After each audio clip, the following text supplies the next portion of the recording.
مسيرته الاحترافية بدأ كايو سيزار مسيرته مع نادي كوريتيبا البرازيلي، حيث جذب الأنظار بمهاراته وسرعته على الجناح الأيمن. في عام 2023 انتقل على سبيل الإعارة إلى نادي فيتوريا غيمارايش البرتغالي ليواصل التألق في دوري يعتبر منصة لصقل المواهب الشابة. في صفوف فيتوريا غيمارايش أصبح كايو لاعبا أساسيا في التشكيلة، حيث شارك في جميع المباريات تقريبا وقدم أداء مميزا جذب انتباه الأندية الكبيرة بما في ذلك نادي الهلال السعودي. إنجازاته سبق لكايو تمثيل منتخب البرازيل الأولمبي في بطولة ودية أقيمت في تشيلي العام الماضي.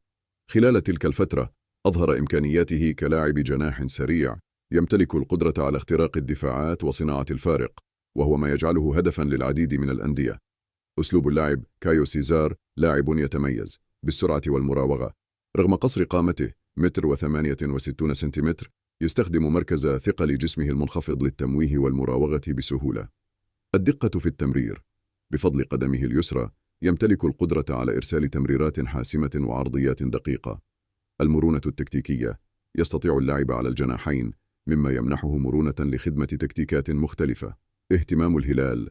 نادي الهلال السعودي المعروف بتعاقداته الطموحة مع اللاعبين الموهوبين عالميا يسعى لاستقطاب كايو سيزار لتعزيز خط هجومه بلاعب شاب يمتلك القدرة على التطور والمساهمة في المنافسات المحلية والدولية. كايو حاليا يلعب مع فيتوريا غيمارايش بنظام الإعارة حتى نهاية الموسم مع خيار الشراء، ومع أدائه اللافت يتوقع أن يثير انتقاله المحتمل إلى الهلال الكثير من الاهتمام في الأوساط الرياضية. الصفقة المحتملة تقدر القيمة السوقية لكايو ب3 ملايين يورو، مما يجعل الصفقة متاحة ماديا لنادي الهلال، خصوصا في ظل قدرته على الاستثمار في المواهب الشابة التي يمكن أن تشكل إضافة قوية للفريق على المدى الطويل.